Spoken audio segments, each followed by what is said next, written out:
Greetings, I'm Philip M. Bailey, and this is States of America with USA Today. Republicans held their national convention to rally behind President Trump. Did their message excite the base and win over moderates? Also, Republicans warn Democrats will allow the mob to destroy the suburbs.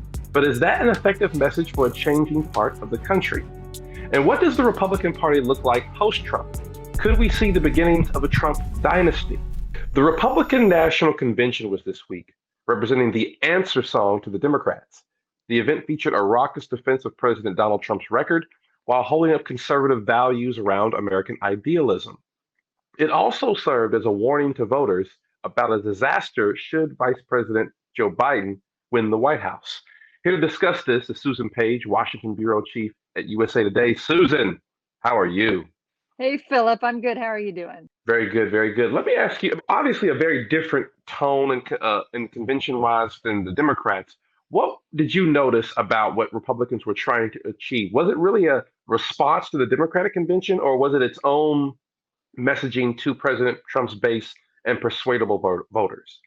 This could not have been more different from the Democratic convention.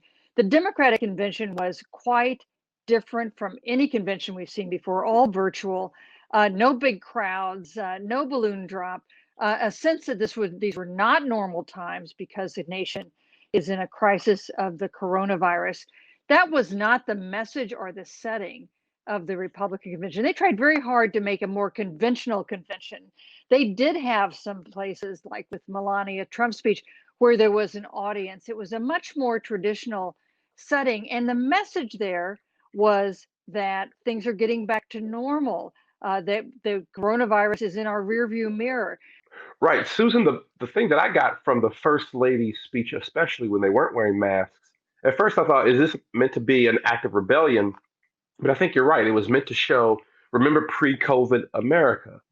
Um, what also strikes me, Susan, about this is that it's the end of the colorblind conservative, right? I mean, you see an effort, I think of Senator Tim Scott of South Carolina speech, my own home state of Kentucky Attorney General Daniel Cameron's speech, certainly trying to play up the role of African Americans in the Republican Party, the role of immigrants in the Republican Party. Is this meant to sort of try to clean up some of the more controversial comments that critics on the Democratic side view as racist by the president? Is this an effort to sort of clean that up?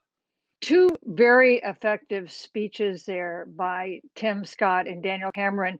And I think the Republicans hope they do two things. One thing, Republicans would be delighted to get more African American votes. Of course, that is one of the most solid blocks for Democrats and has been for decades. But there's another thing. They want to make it okay for white, suburban, college educated voters to support the Republican Party. And when you have these racist appeals that we've seen to some degree from President Trump and from some other Republicans, that hurts them among white voters who think of themselves as not being racist. That's always been, to me, what Republicans do when they talk about African American or minority outreach.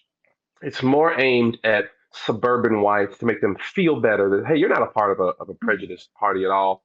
We're not, Daniel Cameron saying we don't turn our back on unjust acts, but we're also not going to support what he called would describe as the end of Western or attacks on Western civilization.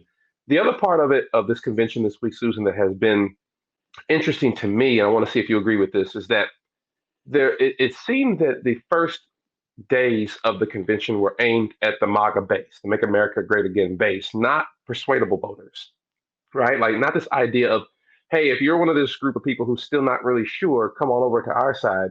It's more about, no, if you're already on our side, you really need to get out because this could be the end of your America as you know it, right? That's how it was the first uh, impression I got. Is that how you got it from the Republican National Convention? Is there any persuadable argument? What is that argument?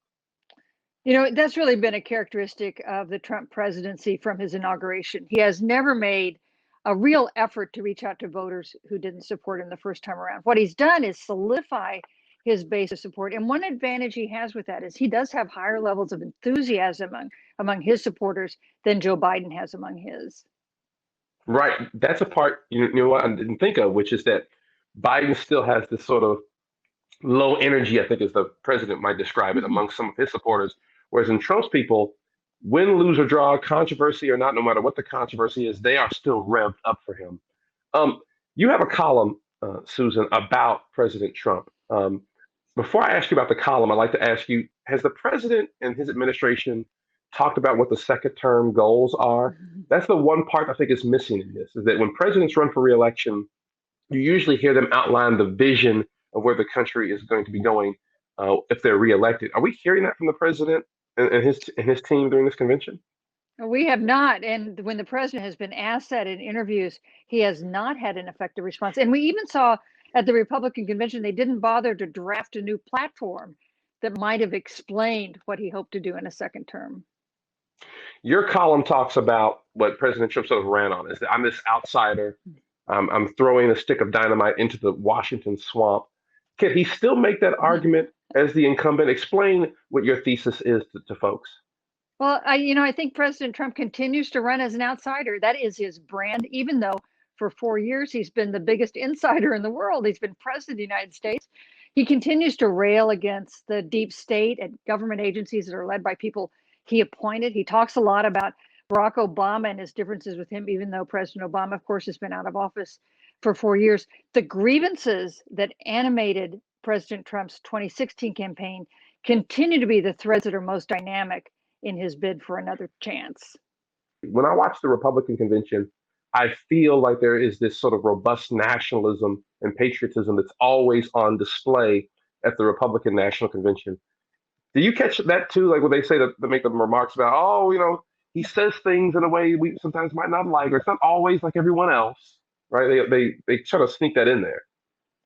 I can't tell you how many voters I've interviewed who supported President Trump who say, I don't like everything he says, but I like what he's done to my 401k. Or I wish he would get off Twitter, but I like what he's done when it comes to China or trade deals. So that is definitely a needle that Republicans have to thread in an effort to keep those voters on their side. Right. But if he does that, he sort of loses the brand, like you said, that you talk about in your column, loses that brand that got him into the race and made him such an attractive candidate to his supporters, and obviously attractive to the media during that 2016 race as well. Susan Page, Washington Bureau Chief for USA Today, thank you as always for joining us, and see you soon. Hey, thanks, Philip. When we return, can President Donald Trump capitalize and win the housewives of suburbia? Or do those stay-at-home moms still exist? The burbs ain't what they used to be. Republicans have warned voters how Democrats and their mob will forever change suburbia. The president has said outright how Democrats are planning to attack the suburbs. Are these warnings working in part of a country that has radically changed? I'm joined by Nicole Cobbler, a politics reporter with the Austin American-Statesman, and Richard Fry, a senior analyst with the Pew Research Center. Folks, how are you? Good. Good to be with you. Richard, let me start with you. Explain to folks, I think of the suburbs, I think of, the Burbs with Tom Hanks, or Suburban Commando with Hulk Hogan, the movies from my childhood. Explain to folks 101, what are the suburbs? Okay. The suburbs have changed over time, and they've actually changed quite a bit in this new century since 2000, but they're traditionally sort of demarcated from the rural areas, which have not been faring well, and then what is often called either the central cities or the urban cores. This is sort of the large central city areas, more densely populated. About 31% of the country lives in those dense urban cores. And so the suburbs are sort of the growing areas outside of those urban cores, as well as, in what I'm going to talk about today, some of the smaller metro areas as well.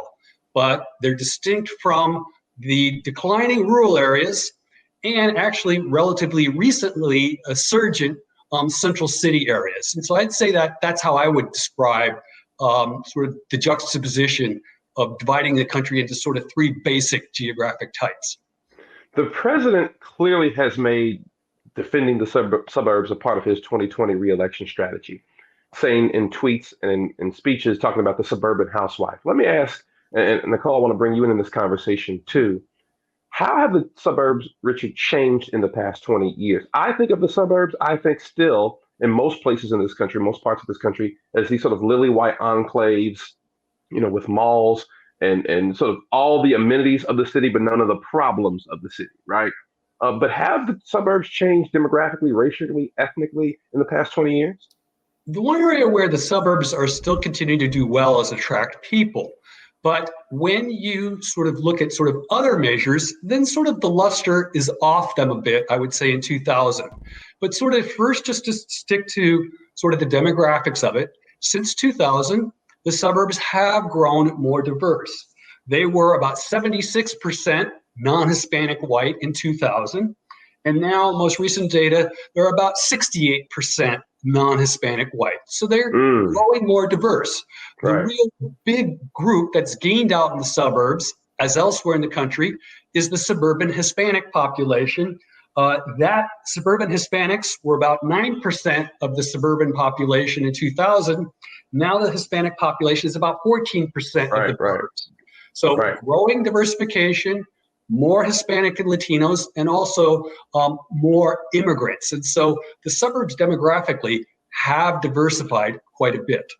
Nicole, politically speaking, right? I mean, you're in Austin, which is every mid-sized city is envious of Austin. You know, like Louisville wants to be Austin, Cleveland wants to be, everybody wants to be Austin, right? Politically speaking, what Richard talked about, how does that change the dynamics, not only in local and state politics, but nationally, and how to appeal to the suburbs, right? If it's the browning of America is the browning of the suburbs, how does that change the politics? Right. Well, I mean, and that's definitely the case in Austin suburbs, where we've seen, the share of white voters really decline in recent years. And these suburbs are becoming areas where younger, college-educated, more diverse voters are definitely going, and that means that that's definitely a share of voters that the Democratic Party can pick up. Right. And in 2018, we saw that too. And I think a perfect example is in Williamson County, which is to the north of Austin, where MJ Heir was able to pick up just a number of votes against Congressman John Carter, who had always handedly won in that Republican district. And she was defeated, but only by 4 points. And that really had to do with suburb voters. Does that change, Nicole, in your view? Does that, what it sounds like is that the premise was, President Trump and his behavior and his rhetoric was making it more difficult for Republicans in the suburbs because of him. What it sounds like, what Richard's saying about the trends of the suburbs and what you're saying is that no, there was a demographic change and wave happening even before, regardless of President Trump. Yeah, will we have seen this political change even without Trump, you think?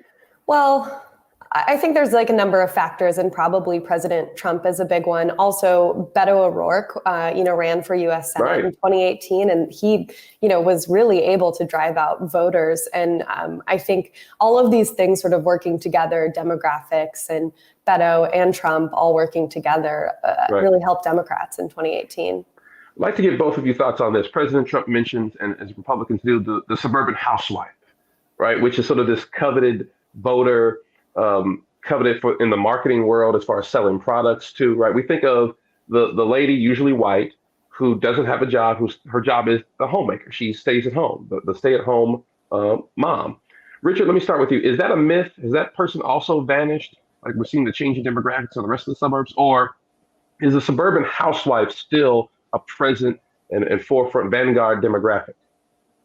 Well, I don't have firm numbers on sort of both sort of the numbers of suburban women, and again, the definition of a suburban housewife is a little bit in the eye of the beholder. I mean, what I would say is that, relative to, say, Leave It to Beaver, the late 50s, early 60s, clearly the number of suburban homemakers who are not working outside the home, I mean, clearly it's substantially lower.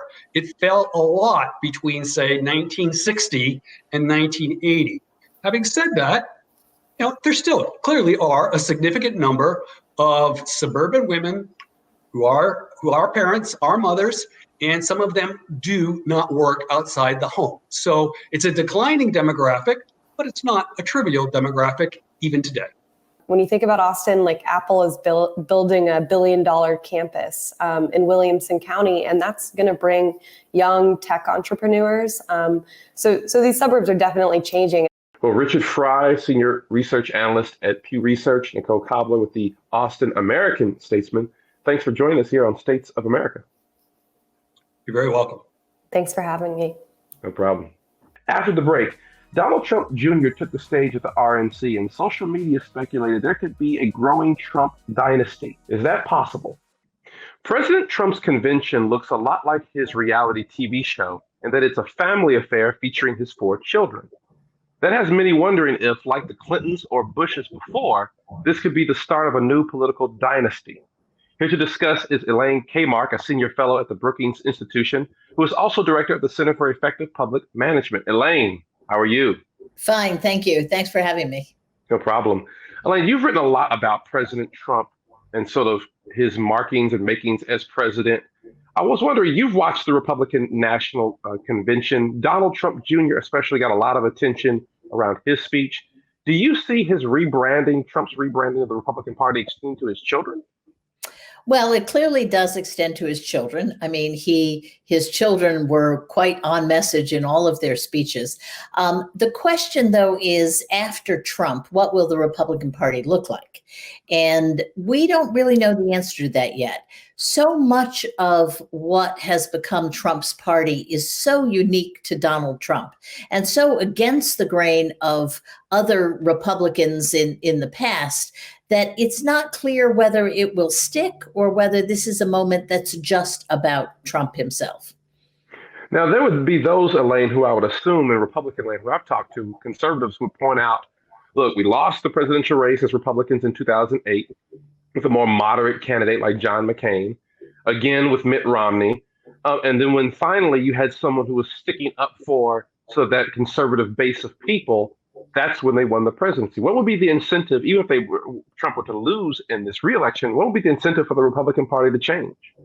Well, frankly, this is an argument always made on the far left and the far right. Okay, both parties have heard this argument that if only we had a pure candidate. Trump got very lucky in 2016. Okay, he lost the popular vote by a fairly substantial margin, and he pulled like an inside, like a straight, in poker. He won 3 critical states by extraordinarily small margins. He won Michigan by 10,000 votes.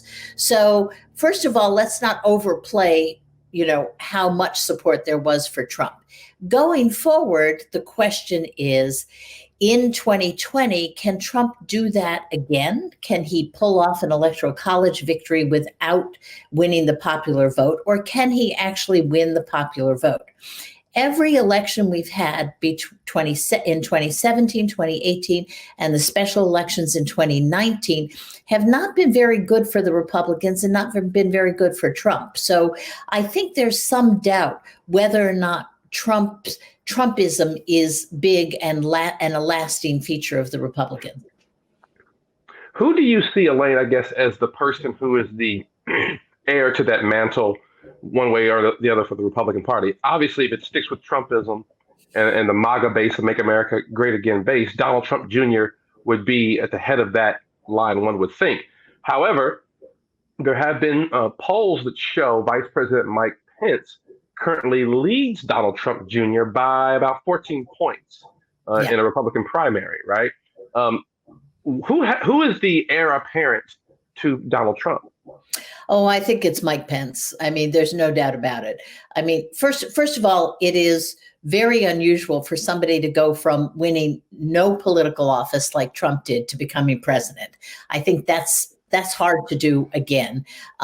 Trump's children, as far as I know, live in New York and California. They're going to have to go move someplace else if they want to climb the political ladder, because neither New York nor California is going to be very friendly to Trump children. They're not very friendly to Trump himself. So I think you've got I think it's clearly Mike Pence, because what Mike Pence represents is, first of all, the evangelical base of the Republican Party. That's what he brought to Trump. That's why he's on the ticket. And I think Trump has been a loyal soldier Pence has been a loyal soldier to Trump, but he's also been a voice of reason within the administration. Right, and that survey was conducted by Ledger, and it showed that Vice President Mike Pence that 31% of Republican respondents said he would be their first choice in 2024. About 17% said that about Donald Trump Jr. After the break, has Trump altered the Republican Party's nominating process? We'll discuss the closed states of America. The speech that was most interesting to me was Tim Scott, Republican senator from South Carolina, the only African-American Republican senator. He, at the very outset of his speech, says, this isn't about Donald Trump versus Joe Biden. They're the names on the ballot, but it's about something much larger than that. The truth is, our nation's arc always bends back towards fairness. We are not fully where we want to be, but I thank God Almighty, we are not where we used to be. We are always striving to be better. When we stumble, and we will, we pick ourselves back up and try again. He spoke to a lot of old school Republican values, which is that, look, the country's made some mistakes along lines of race and discrimination and things we're seeing still in our country with police and African Americans and other issues of prejudice in our country. But what Scott seemed to speak to, Elaine, Senator Scott spoke to was, this is a country of possibility, that progress is always sort of the ideal of the country, that we can always redo things and make things better rather than wholesale revolution. Is that what you picked up from his speech? I certainly took it as that was the post-Trump Republican Party values they can speak to. Don't worry about this one individual. Here's the larger values that our party still stands for. Yeah, I think you've hit the nail on the head, because if you add to Senator Scott, you add Ambassador Nikki Haley, you really saw some people jockeying for the post-Trump era. The problem with Trump is not so much Republican values. This country has voted for, traditional Republicans many, many times in my lifetime. The problem is not those values. The problem is Trump. I wonder if any Republican, whether that's Marco Rubio, Jeb Bush, maybe DeSantis in Florida, maybe Rob Portman, whoever it might be, whoever decides to try to take that mantle for Republicans in that post-Trump Republican GOP world will be accused of being too soft and too moderate, and dare I say, liberal on the conservative side of politics, right? They'll be seen as liberal, not because they've actually shifted to more liberal policies or politics or beliefs, but because they might not have the same edge or acerbic tongue that the president has.